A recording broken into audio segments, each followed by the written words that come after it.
ನೋಡ್ತಾ ಇದ್ರ ವಿವಿಸಿ ನ್ಯೂಸ್. ನಾನು ಸ್ವಾಗತ. ಹಾಸನ ನಗರದಲ್ಲಿ ಬೀದಿ ನಾಯಿಗಳ ಹಾವಳಿ. ನೀವು ಹಾಸನದ ರಸ್ತೆಗಳಲ್ಲಿ ಓಡಾಡಿದವರು ಎಲ್ಲರಿಗೂ ಕೂಡ ಎಕ್ಸ್ಪೀರಿಯನ್ಸ್ ಆಗಿದೆ, ಎಕ್ಸೆಪ್ಟ್ ಕಾರಲ್ಲಿ ಓಡಾಡೋರನ್ನ ಬಿಟ್ಟು. ನಾನು ಹೇಳ್ತಾ ಇರೋದು ಬೈಕಲ್ಲಿ ಓಡಾಡೋರು, ರಸ್ತೆಯಲ್ಲಿ ನಡ್ಕೊಂಡು ಓಡಾಡೋರಿಗೆ ಹಾಸನದ ನಾವೇನ್ ಪಾಯಿಂಟ್ ಔಟ್ ಮಾಡಿ ಆ ಜಾಗ ಈ ಜಾಗ ಅಂತ ಹೇಳೋದು ಬೇಡ. ಬಹುತೇಕ ಹಾಸನ ನಗರದ ಬಹುತೇಕ ಎಲ್ಲಾ ರಸ್ತೆಗಳಲ್ಲೂ ಕೂಡ ಈ ಬೀದಿ ನಾಯಿಗಳ ಹಾವಳಿ ಅನ್ನೋದು ಹೆಚ್ಚಾಗಿ ಹೋಗಿದೆ. ಇದರ ಬಗ್ಗೆ ಕ್ರಮ ತಗೊಬೇಕಾದವರು ಕಣ್ಮುಚ್ಚಿ ಕೂತಿದ್ದಾರೆ. ಕ್ರಮ ತಗೊಳಕ್ ಹೋದ್ರೆ ಅದಕ್ಕೆ ವಿರೋಧ ಮಾಡೋರ್ದು ಒಂದು ಬಣ ಎದ್ದು ಕಾಣಿಸ್ತಾ ಇದೆ. ಇವೆಲ್ಲವನ್ನ ನೋಡ್ತಾ ಹೋಗೋಣ. ಹಾಸನದಲ್ಲಿ ಬೀದಿ ನಾಯಿಯ ಹಾವಳಿಯಿಂದಾಗಿ ಮೊನ್ನೆ ಅಷ್ಟೇ ಸುಮಾರು 30ರಿಂದ 40 ಜನರು ಬೀದಿ ನಾಯಿಗಳ ಕಳಿತಕ್ಕೆ ಒಳಗಾಗಿದ್ರು. ಒಂದು ಬೀದಿ ನಾಯಿ ಎಲ್ಲರಿಗೂ ಕೂಡ ಕಡಿದಿತ್ತು, ಅವರೆಲ್ಲರೂ ಕೂಡ ಚಿಕಿತ್ಸೆಯನ್ನ ಪಡೆದ್ರು. ಎಸ್, ಹಾಗಿದ್ರೆ ಯಾಕೆ ಬೀದಿ ನಾಯಿಗಳ ಹಾವಳಿಗೆ ಬ್ರೇಕ್ ಹಾಕಕ್ಕಾಗ್ತಾ ಇಲ್ಲ? ಯಾರಿದಕ್ಕೆ ವಿರೋಧವನ್ನ ವ್ಯಕ್ತಪಡಿಸ್ತಾ ಇರೋರು? ಇವೆಲ್ಲವನ್ನ ಹೇಳ್ತಾ ಹೋಗ್ತೀನಿ. ಹಾಸನ ನಗರದಲ್ಲಿ ಹೆಚ್ಚಿದೆ ಬೀದಿ ನಾಯಿಗಳ ಹಾವಳಿ. ಹಾಸನ ನಗರದಲ್ಲಿ ಬೀದಿ ನಾಯಿಗಳ ಹಾವಳಿ ಹೆಚ್ಚಾಗಿ ಹೋಗಿದೆ. ಕಣ್ಮುಚ್ಚಿ ಕುಳಿತಿದ್ದಾರ ನಗರಸಭೆ ಅಧಿಕಾರಿಗಳು ಅಂತ ಜನ ಪ್ರಶ್ನೆ ಮಾಡ್ತಾ ಇದ್ದಾರೆ. ಬೀದಿ ನಾಯಿ ಹಾವಳಿ ಇಷ್ಟೊಂದು ಹೆಚ್ಚಾದ್ರೂ ಕೂಡ, ಇಷ್ಟೊಂದು ಕಂಪ್ಲೇಂಟ್ ಮಾಡಿದ್ರು ಕೂಡ, ಇಷ್ಟೊಂದು ನಗರಸಭೆಗೆ ಮನವಿ ಮಾಡಿದ್ರು ಕೂಡ ನಗರಸಭೆ ಅಧಿಕಾರಿಗಳು ಯಾಕೆ ಈ ಬಗ್ಗೆ ಕ್ರಮ ತಗೊಳ್ತಾ ಇಲ್ಲ? ಕಣ್ಮುಚ್ಚಿ ಕುತ್ಕೊಬಿಟ್ಟಿದ್ದಾರ ನಗರಸಭೆ ಅಧಿಕಾರಿಗಳು ಅನ್ನೋ ಪ್ರಶ್ನೆ ಮನೆ ಮಾಡುತ್ತೆ. ಪ್ರಾಣಿ ದಯಾ ಸಂಘದವರೇ ಎಲ್ಲಿದ್ದೀರಿ? ಏನ್ ಮಾಡ್ತಾ ಇದ್ದೀರಿ? ಇವೇನ್ ಪ್ರಾಣಿಗಳು ಅಂತ ಅಂದ್ರೆ ಇವರೆಲ್ಲ ಮುಂದೆ ಬರ್ತಾರೆ. ಬೀದಿ ನಾಯಿಗಳೇ ಹಿಡಿಬೇಕು ಅನ್ನೋ ಸಂದರ್ಭದಲ್ಲೋ ಮತ್ತೊಂದು ಸಂದರ್ಭದಲ್ಲಿ ವಿರೋಧ ವ್ಯಕ್ತಪಡಿಸ್ತಾರಲ್ಲ.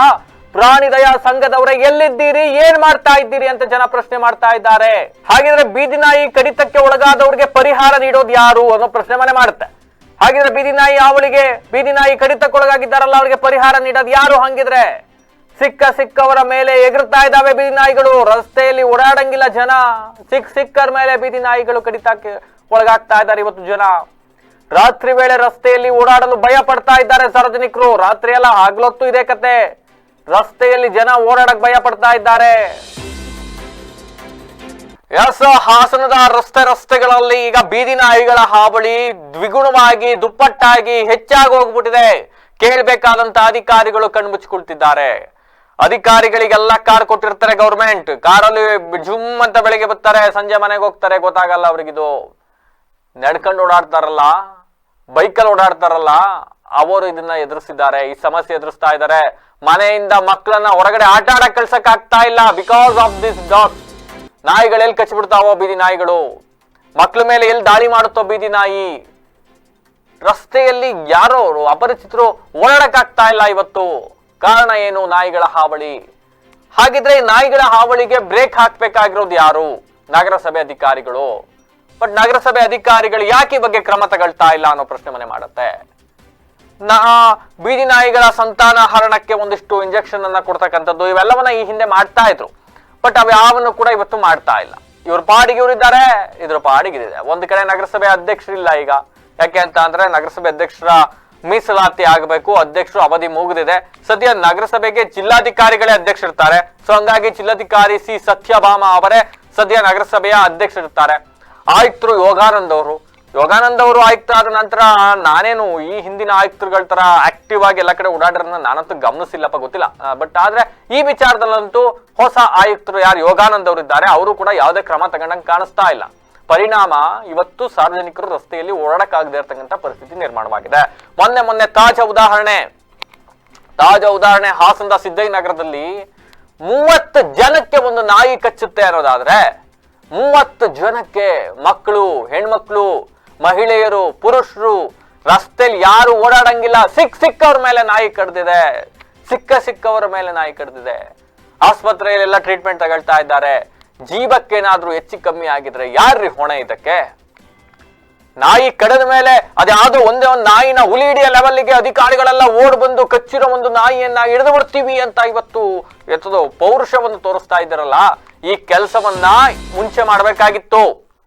ಯಾವ್ಯಾವ ನಗರಗಳಲ್ಲಿ, ಯಾವ್ಯಾವ ಪ್ರದೇಶಗಳಲ್ಲಿ ಬೀದಿ ನಾಯಿ ಹಾವಳಿ ಹೆಚ್ಚಾಗಿದೆ ಅಂತ ಕಂಪ್ಲೇಂಟ್ ಬಂದಿದೆ, ದೂರು ಬಂದಿದೆ, ಅವನ್ನೆಲ್ಲನ್ನು ಪುರಸ್ಕಾರಗೊಳಿಸಿ ಅಲ್ಲಿ ಹೋಗಿ ಬೀದಿ ನಾಯಿಗಳ ಹಾವಳಿಯನ್ನ ತಡೆಗಟ್ಟುವ ನಿಟ್ಟಿನಲ್ಲಿ according to the guidelines ಏನ್ ಮಾಡ್ಬೇಕು ಅದನ್ನ ಮಾಡಿ. ನಾವೇನು ಇರೋಬರ ನಾಯಿಗಳನ್ನು ಸಾಯ್ಸಾಕ್ಬಿಡಿ, ನಾಯಿಗಳ ಸಂತತಿಯನ್ನೇ ಹರಣ ಮಾಡ್ಬಿಡಿ, ನಾಯಿಗಳು ಇರಬಾರ್ದು ಈ ಭೂಮಿ ಮೇಲೆ, ನಾಯಿಗಳಿಗೆ ಬದುಕಕ್ಕೆ ಹಕ್ಕಿಲ್ಲ, ಮನುಷ್ಯರು ಮಾತ್ರ ಬದುಕಬೇಕು ಅಂತ ಹೇಳ್ತಾ ಇಲ್ಲ ಇಲ್ಲಿ. ಆದ್ರೆ ಬೀದಿ ನಾಯಿಗಳಿಂದ ಸಾರ್ವಜನಿಕರಿಗೆ ಆಗ್ತಾ ಇರತಕ್ಕಂತ ಸಮಸ್ಯೆಗಳನ್ನ ಪರಿಹಾರ ಮಾಡುವ ನಿಟ್ಟಿನಲ್ಲಿ ಸರ್ಕಾರದಲ್ಲೇ ಒಂದಿಷ್ಟು ಗೈಡ್ಲೈನ್ಸ್ ಇರುತ್ತೆ. ಆ ನಾಯಿಗಳಿಗೆ ಸಂತಾನ ಹರಣ ಮಾಡೋದು, ಅಥವಾ ಯಾವ ಹುಚ್ಚು ನಾಯಿಗಳಿದ್ದಾವೋ, ಯಾವ ಜನರಿಗೆ ಹಾನಿಕಾರಕವಾಗಿ ಮಾರಕವಾದ ನಾಯಿಗಳು ಯಾವಿದಾವೆ ಯಾವ್ಯಾವ ಏರಿಯಾಗಳಲ್ಲಿ ಅವುಗಳನ್ನ ಹಿಡಿದು ಅದಕ್ಕೆ ಪುನರ್ವಸತಿ ಕಲ್ಪಿಸಿ ಬೇರೆ ಕಡೆ ಶಿಫ್ಟ್ ಮಾಡ್ತಕ್ಕಂಥದ್ದು, ಇಂತಹ ಒಂದಿಷ್ಟು ಕೆಲಸಗಳನ್ನ ಮಾಡ್ಬೇಕಲ್ಲ, ಅದನ್ನು ಕೂಡ ಮಾಡ್ತಾ ಇಲ್ಲ. ಮತ್ತೊಂದ್ ಕಡೆ ಅನ್ಅಫಿಷಿಯಲ್ ಆಗಿ ಒಬ್ರು ನಗರಸಭೆ ಅಫಿಷಿಯಲ್ ಹೇಳ್ತಾ ಇದ್ರು ನನಗೆ, ಸರ್ ಬೀದಿ ನಾಯಿ ಹಾವಳಿಯನ್ನ ತಡೆಗಟ್ಟುವ ನಿಟ್ಟಿನಲ್ಲಿ ಇತ್ತೀಚೆಗಷ್ಟೇ ಮೊನ್ನೆ ಯಾವುದೋ ಒಂದು ಸಭೆಯಲ್ಲಿ ನಾಯಿಗಳನ್ನ ಹಿಡಿಲಿಕ್ಕೆ ಅಂತ ರೆಸಲ್ಯೂಷನ್ ಅನ್ನ ಪಾಸ್ ಮಾಡಿದ್ವಿ ಸರ್, ಸಂತಾನ ಹರಣ ಚಿಕಿತ್ಸೆ ಕೊಡ್ಬೇಕು ಅವಕ್ಕೆ ಅಂತ ಹೇಳಿ ರೆಸಲ್ಯೂಷನ್ ಅನ್ನ ಪಾಸ್ ಮಾಡಕ್ ಕೊಟ್ಟಿದ್ವಿ. ಈ ಸಂದರ್ಭದಲ್ಲಿ ಯಾರೋ ಪ್ರಾಣಿ ದಯಾ ಸಂಘದವರು ಒಂದು ಅರ್ಜಿಯನ್ನ ಹಾಕಿದ್ರಂತೆ, ಒಂದು ದೂರನ್ನ ಸಲ್ಲಿಸಿದ್ರಂತೆ. ಈ ನಾಯಿಗಳನ್ನ ಹಿಡಿಬಾರ್ದು, ನಾಯಿಗಳಿಗೆ ಹಿಂಸೆ ಕೊಡಬಾರ್ದು, ಬೀದಿ ನಾಯಿಗಳಿಗೂ ಬದುಕುವ ಹಕ್ಕಿದೆ. Yes, we stand with you.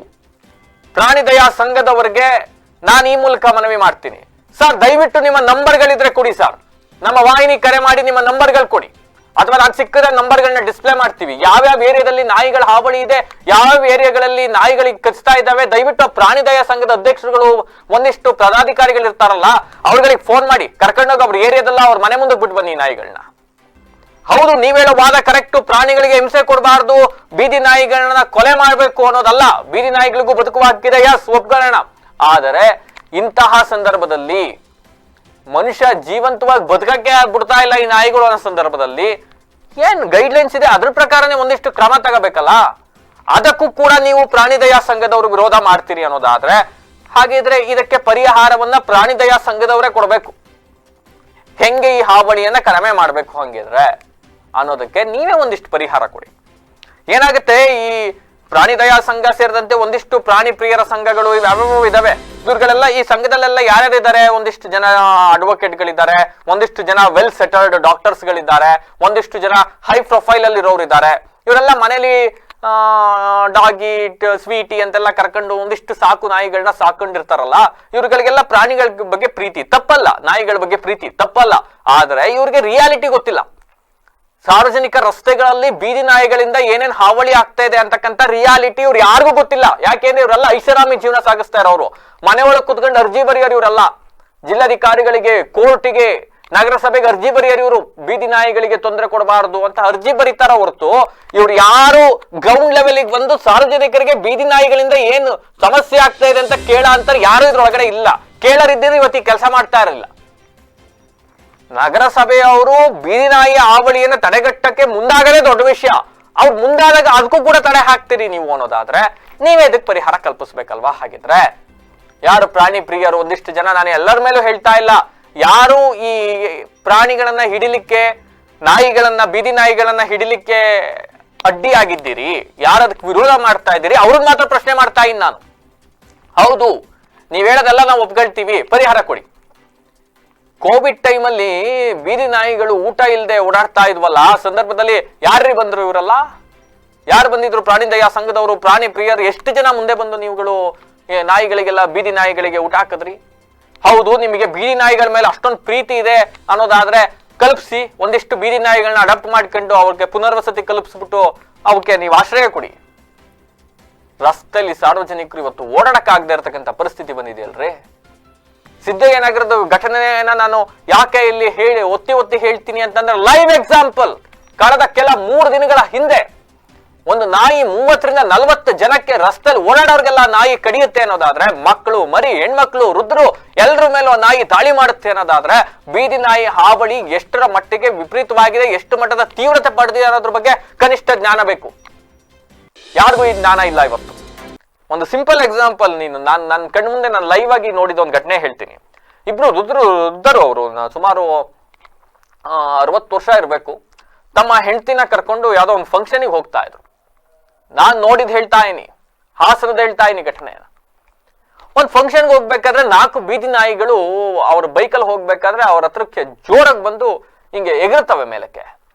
ಈ ಸಂದರ್ಭದಲ್ಲಿ ಆಯ ತಪ್ಪಿ ಹಿಂದ್ಗಡೆ ಕೂತಿದ್ರಲ್ಲ, ಆ ಬೈಕು ಬೀಳುತ್ತೆ, ಹಿಂದೆ ಕೂತಿದ್ದ ಅವರ ಮಡದಿ ಕೆಳಗಡೆ ಬೀಳ್ತಾರೆ.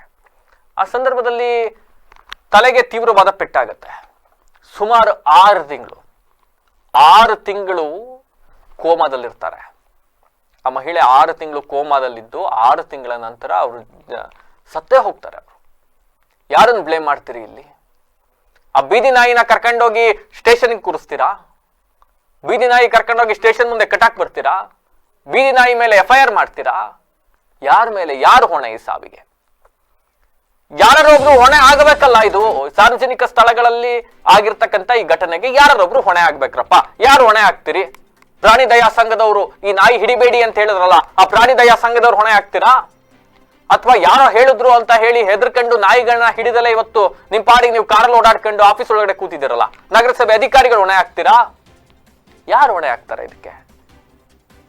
ಮೊನ್ನೆ ಯಾವುದೋ ಕೋರ್ಟ್ ಅಲ್ಲಿ ಒಂದು ಆದೇಶ ನೋಡ್ತಾ ಇದ್ದೆ, ಬೀದಿ ನಾಯಿಗಳಿಗೆ ಯಾರು ಊಟ ಹಾಕ್ತಾರೋ ಅವರೇ ಹೊಣೆ ಆಗಬೇಕು, ಬೀದಿ ನಾಯಿಗಳು ಕಚ್ಚಿದ್ರೆ ಮತ್ತೊಂದು ಇನ್ನೊಂದು ಅಂತ. ನೋ, ಯಾರ ಮಾನವೀಯತೆ ದೃಷ್ಟಿಯಲ್ಲಿ ಊಟ ಹಾಕ್ತಾರೆ, ಅವ್ರನ್ನೇ ಹೊಣೆ ಮಾಡಬೇಕು ಅನ್ನೋದಕ್ಕಿಂತ ಹೆಚ್ಚಾಗಿ ಆಗೋದನ್ನು ತಡಿಬೇಕು.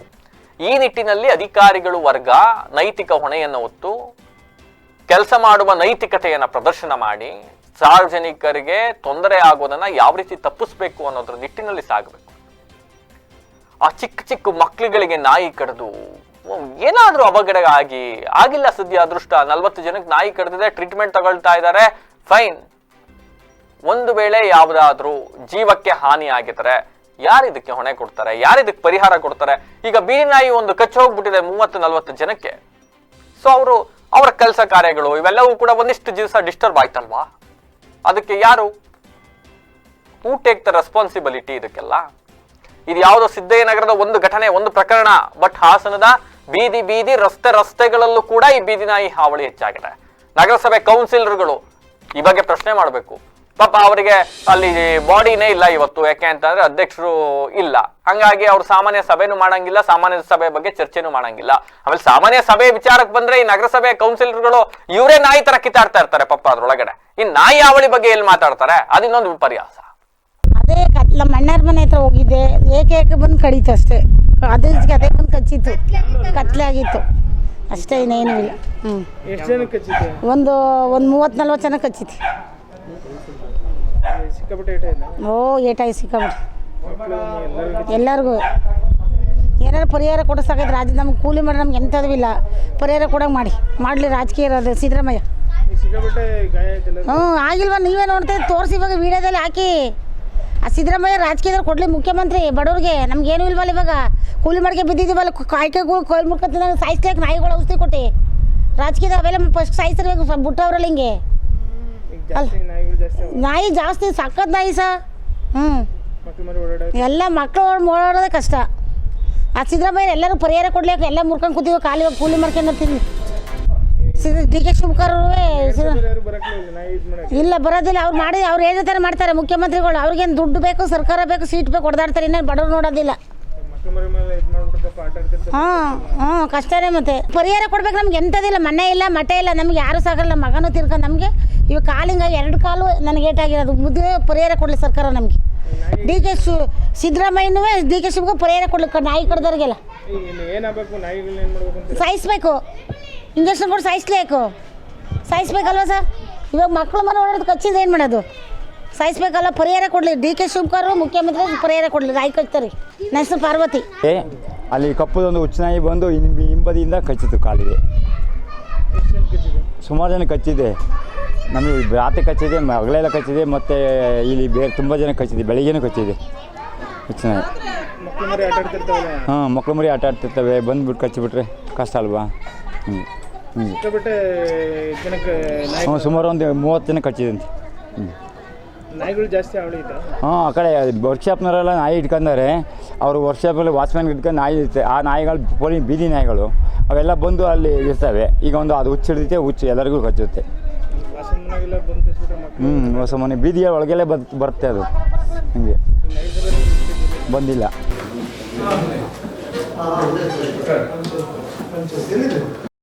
ಬೇರೆ ಕಡೆ ಬಿಟ್ಟು ಬಿಡ್ತಾರೆ. ಅದು ಹುಚ್ಚನಾಯದಿಂದ ಅದು ಸಾಯಿಸ್ಬೇಕಲ್ವ? ಅದೇನಾದ್ರು ಪಾಯ್ಸನ್ ಕೊಟ್ಟು ಸಾಯಿಸ್ಬೇಕು. ಹಂಗೆ ಸರ್. ಇಲ್ಲಾಂದ್ರೆ ಇನ್ನೂ ತುಂಬ ಜನ ಕಡಿಯುತ್ತೆ. ಮಕ್ಕಳಿಗೆಲ್ಲ ತುಂಬ ಏಟ ಇದೆ. ಪಾಪ ಇನ್ನೊಬ್ಬ ನಂದೀಶ ಅಂತ ಅವನಿಗೆ ತೊಡೆಯೆಲ್ಲ ಕಚ್ಚಿಬಿಟ್ಟಿದೆ, ಅವನಿಗೆ ಆಸ್ಪತ್ರೆಗೆ ಹೋಗಿದ್ದಾನೆ. ಹಂಗೆ ಟ್ರೀಟ್ಮೆಂಟ್ ಅಂದರೆ ಸಣ್ಣ ಮಕ್ಕಳು ಬೀದಿಯೆಲ್ಲ ಆಡ್ತಿರ್ತವೆ, ಕಷ್ಟ ಆಗುತ್ತಲ್ವ? ನಾಯಿಗಳು ನಗರಸಭೆ ಇದ್ದು ಹಸ್ತಾಂತರ ಮಾಡಬೇಕು, ಬೀದಿ ನಾಯಿಗಳ. ಇಲ್ಲ ಇಂಥ ಹುಚ್ಚ ನಾಯಿಗಳ ಹೊಡೆದು ಸಾಯಿಸ್ಬೇಕು, ಇಲ್ಲಾಂದ್ರೆ ಪಾಯ್ಸನ್ ಹಾಕಿ ಕೊಲ್ಲಬೇಕು. ಇಲ್ಲ ಕಷ್ಟ ಆಗುತ್ತೆ. ಎಲ್ಲ ತುಂಬ ಜನ ತೊಂದರೆ ಆಗುತ್ತಲ್ವ? ಇಲ್ಲೆಲ್ಲ ಲೇಬರ್ಗಳು ಕೂಲಿ ಮಾಡ್ತಾರೆ, ಕಷ್ಟ ಅಲ್ವ ಅವ್ರಿಗೆಲ್ಲ. ಜಿಲ್ಲಾಧಿಕಾರಿಗಳು ಇವತ್ತು ನಗರಸಭೆಯ ಅಧ್ಯಕ್ಷರು ಜಿಲ್ಲಾಧಿಕಾರಿಗಳೇ ಇದ್ದಾರೆ. ಅವರಿಗೆ ಇದ್ರ ಬಗ್ಗೆ ಎಲ್ಲ ಕ್ರಮ ತಗೊಳಕ್ಕೆ ಅವಕಾಶ ಇದೆ. ದಯವಿಟ್ಟು ಈ ಬಗ್ಗೆ ಕ್ರಮ ತಗೊಬೇಕು. ಅಂಡ್ ಯಾವುದೋ ಇದಕ್ಕೆ ಸಂಬಂಧಪಟ್ಟಂತೆ ಯಾವುದೋ ಒಂದು ಸಂಘಟನೆ ಇದೆ, ನಾನು ನೇಮ್ ಮರ್ತೆ, ಆ ಸಂಘಟನೆಗೂ ಕೂಡ ಜಿಲ್ಲಾಧಿಕಾರಿಗಳೇ ಅಧ್ಯಕ್ಷರಿರ್ತಾರೆ. ದಯವಿಟ್ಟು ಮೇಡಮ್, ಪ್ರಾಣಿಗಳ ಬಗ್ಗೆ ನಮಗೂ ಕೂಡ ಪ್ರೀತಿ ಇದೆ, ಪ್ರಾಣಿಗಳ ಬಗ್ಗೆ ಪ್ರತಿಯೊಬ್ಬರುಗಳಿಗೂ ಪ್ರೀತಿ ಇರುತ್ತೆ. ಸಾಕು ನಾಯಿಗಳನ್ನ ಮತ್ತೊಂದನ್ನ ಎಲ್ಲರೂ ಕೂಡ ಪ್ರೀತಿ ಮಾಡ್ತಾರೆ. ಆದರೆ ಬೀದಿಯಲ್ಲಿ ಇರ್ತಕ್ಕಂಥ ನಾಯಿಗಳು ಜನರಿಗೆ ಕೊಡ್ತಾ ಇರ್ತಕ್ಕಂಥ ಸಮಸ್ಯೆಗಳು ನಿಮ್ಮ ಕಣ್ಣು ಮುಂದೆ ಲೈವ್ ಎಕ್ಸಾಂಪಲ್ ಇರಬೇಕಾದ್ರೆ we have to take a strict action against ಅಲ್ವಾ. ಇದ್ರ ವಿರುದ್ಧವಾಗಿ ನಾವೇನಾದ್ರು ಕ್ರಮ ತಗೊಬೇಕಲ್ವಾ. ಈ ಬಗ್ಗೆ ಅಧಿಕಾರಿಗಳು ಇನ್ನಾದ್ರೂ ಎಚ್ಚೆತ್ಕೊಳ್ಬೇಕು. ಹಾಸನದಲ್ಲಿ ಮತ್ತಾವುದಾದ್ರೂ ಇಂತಹ ಘಟನೆಗಳು ನಡೆದ್ರೆ ಇದಕ್ಕೆ ನೀವೇ ನೈತಿಕ ಹೊಣೆ ಹೊರಬೇಕಾಗತ್ತೆ ಅಧಿಕಾರಿಗಳು. ಹೌದು, ಇದ್ಯಾವುದೋ ಸೀರಿಯಲ್ ಆಗಿ 30-40 ಜನದ ಮೇಲೆ ದಾಳಿ ಆಗಿದೆ, ಹಂಗಾಗಿ ಇದು ಜನರ ಮುಂದಕ್ಕೆ ತೆರೆದಿಡ್ತಾ ಇದೆ. ಯಾವ್ದಾವ್ದು ರಸ್ತೆಗಳಲ್ಲಿ ಒಬ್ರಿಬ್ರ ಮೇಲೆಲ್ಲ ನಾಯಿಗಳು ಕಚ್ತಾ ಇರ್ತವೆ. ಇವೆಲ್ಲವೂ ನಿರಂತರವಾಗಿ ನೀವು ಗೌರ್ಮೆಂಟ್ ಹಾಸ್ಪಿಟ್ಲಿಗೆ ಹೋಗ್ಬಿಟ್ಟು ಲಿಸ್ಟ್ ತೆಗೆದು ನೋಡಿ, ಎಷ್ಟು ಜನದ ಮೇಲೆ ನಾಯಿ ಕಚ್ಚಿದೆ, ಎಷ್ಟು ಜನದ ಮೇಲೆ ನಾಯಿಗಳು ದಾಳಿ ಮಾಡಿದ್ದಾವೆ ಅಂತ ಗೊತ್ತಾಗುತ್ತಾಗ. ಸುಮ್ಮನೆ ಕುತ್ಕೊಂಡು ಯಾವ್ದೋ ಮನೆಯೊಳಗೆ ಕುತ್ಕೊಂಡು ನೀವು ಅರ್ಜಿ ಬರೆದ್ಬಿಟ್ಟು ನಗರಸಭೆಗೆ ನಾಯಿಗಳು ಹಿಡಿಬಾರ್ದು, ನಾಯಿಗಳಿಗೆ ತೊಂದರೆ ಆಗುತ್ತೆ, ಬೀದಿ ನಾಯಿಗಳಿಗೂ ಬದುಕುವ ಹಕ್ಕಿದೆ ಅಂತ ಲೆಟರ್ ಬರ್ಕೊಂಡು ಕುತ್ಕೊಂಡ್ರೆ ಆಗಲ್ಲ. ಗ್ರೌಂಡ್ ರಿಯಾಲಿಟಿ ಏನಿದೆ ಅನ್ನೋದನ್ನ ಅರ್ಥ ಮಾಡ್ಕೊಬೇಕು. ಆರ್ಎಲ್ಸ್ ನಾನು ಹೇಳಿದ್ನಲ್ಲ, ಪ್ರಾಣಿ ದಯಾ ಸಂಘದವ್ರು ಯಾರಿದ್ದೀರಿ ನೀವು ಇದ್ರ ಹೊಣೆ ಹೊತ್ಕೊಳ್ಳಿ. ನಿಮ್ಮ ಮನೆ ಅಡ್ರೆಸ್ಗಳು ಕೊಡಿ, ನಿಮ್ಮ ಫೋನ್ ನಂಬರ್ಗಳು ಕೊಡಿ, ಯಾವ್ಯಾವ ಏರಿಯಾದಲ್ಲಿ ನಾಯಿಗಳಿಂದ ಹಾವಳಿ ಆಗಿದೆ ನಿಮಗೆ ಫೋನ್ ಮಾಡ್ತಾರೆ, ಅವೆಲ್ಲನೂ ಕರ್ಕೊಂಡೋಗಿ ನಿಮ್ಮ ಮನೆ ಕಾಂಪೌಂಡ್ ಒಳಗಡೆ ಇಟ್ಕೊಳ್ಳಿ, ಅಥವಾ ನಿಮ್ಮ ಏರಿಯಾಗಳಲ್ಲಿ ಬಿಟ್ಕೊಳ್ಳಿ, ಅಥವಾ ನೀವೇ ಅವಕ್ಕೂ ಎಲ್ಲರೂ ಒಂದು ಪುನರ್ವಸತಿ ಕಲ್ಪಿಸ್ಕೊಟ್ಬಿಡಿ. ಅದನ್ನಾರು ಮಾಡಿ. ಕೊನೆ ಪಕ್ಷ ಯಾವೆಲ್ಲ ಮಾಡಕ್ ರೆಡಿ ಇಲ್ಲ, ಎಲ್ಲ ಮನೆ ಒಳಗೆ ಕೂತ್ಕೊಂಡು ಒಂದು ಅರ್ಜಿ ಬರೆದು ಬಿಡೋದು, ಆಗ ಕೆಲ್ಸಕ್ಕೆ ಕೊಕ್ಕೆ ಹಾಕೋದು. ನಾನು ಇದನ್ನ ವಿರೋಧ ಮಾಡ್ತೀನಿ. ನಾನು ಇದನ್ನ ಫೈನ್.